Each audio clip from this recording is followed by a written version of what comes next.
He's a Master of Science in Physics, an F-18 pilot, and a Canadian astronaut.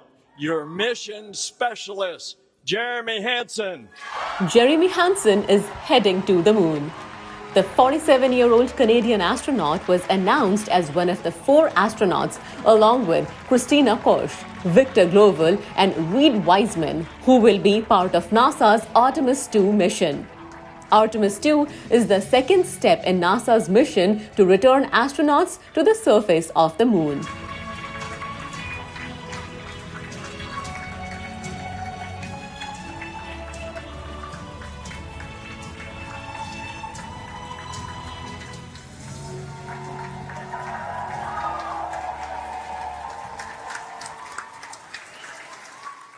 The astronauts won't be landing, but rather they will orbit for 10 days in the Orion spacecraft, testing key components to prepare for Artemis III that will place humans back on the moon sometime in 2025 for the first time since 1972. America has made a very deliberate choice over decades to curate a global team, and as a Canadian, I am very proud to reflect that back to you, and I am grateful, all of Canada is grateful for that global mindset and that leadership. The second reason is Canada's can-do attitude. For decades now, literally thousands upon thousands of Canadians have risen to that challenge to bring real value to the international partnership with respect to space exploration, to bring real solutions. And we are going to the moon together. Let's go. Jeremy Hansen says the idea of exploring new places and accomplishing the seemingly impossible excites me.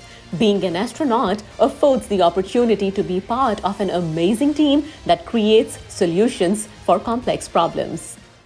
I was very fortunate to have a lot of people in my court, if you will, my parents and school teachers, for example. A lot of people were encouraging me and telling me that as a Canadian, Jeremy, you have some great opportunities. For example, at the age of 12, my father told me about the Air Cadet program. Those were amazing opportunities that had a significant impact on my career. When I left high school and started my academic pursuits at the Royal Military College in Kingston, I knew I wanted to study engineering. So I ended up taking space science, which was kind of a mix of engineering and physics all in one curriculum. And it was the best program for me. It was fascinating the entire way through. After finishing my bachelor's degree, there was a delay in pilot training, so I decided to stay at the college and pursue a master's degree, which really was excellent timing for me. And I was able to finish that before I moved on to pilot training. I received my military wings, and then I asked to be a fighter jet pilot. And so I moved to Cold Lake, Alberta, and started training on the CF-18. All of my fighter pilot career was actually spent at Cold Lake. When the Canadian Space Agency announced they were looking for astronauts, I found out from a number of channels. I actually saw it myself on CBC News. My parents saw it in the newspaper, and I received emails and phone calls from a number of friends and colleagues who let me know that they had seen the call for applications as well. There's just nothing mundane about being an astronaut.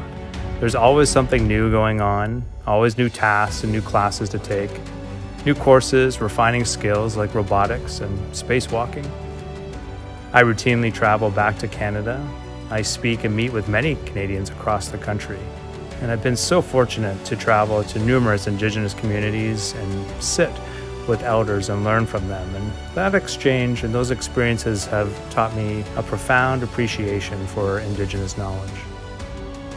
Recently, I had the honor of leading a NASA astronaut class, and that was such a rewarding experience to work with new astronauts, to help them train and develop the skills they would need for spaceflight, and to watch them fly and use them in space on board the International Space Station. And now, as an international community, we have set our sights on returning to the moon. We'll explore the moon with new technologies and tools and use it as a leaping off point to explore further into our solar system. I'm thrilled to be part of the next generation of space explorers to the moon as I join the historic Artemis II mission, the first crewed mission to leave low Earth orbit since 1972. I can't wait to see our planet from afar as a backdrop to the moon. I'm humbled and honored for the opportunity to be the first Canadian to fly there. These are historic times for our country. He says, I'm excited to leverage my experience, training, and knowledge to take on this challenging mission. I am honored to represent Canada on Artemis 2. Can't wait to see our planet from afar as a backdrop to the moon. I'm humbled and honored for the opportunity to be the first Canadian to fly there. These are historic times for our country. I'm definitely looking forward to sharing my experiences with all of you. IPTV.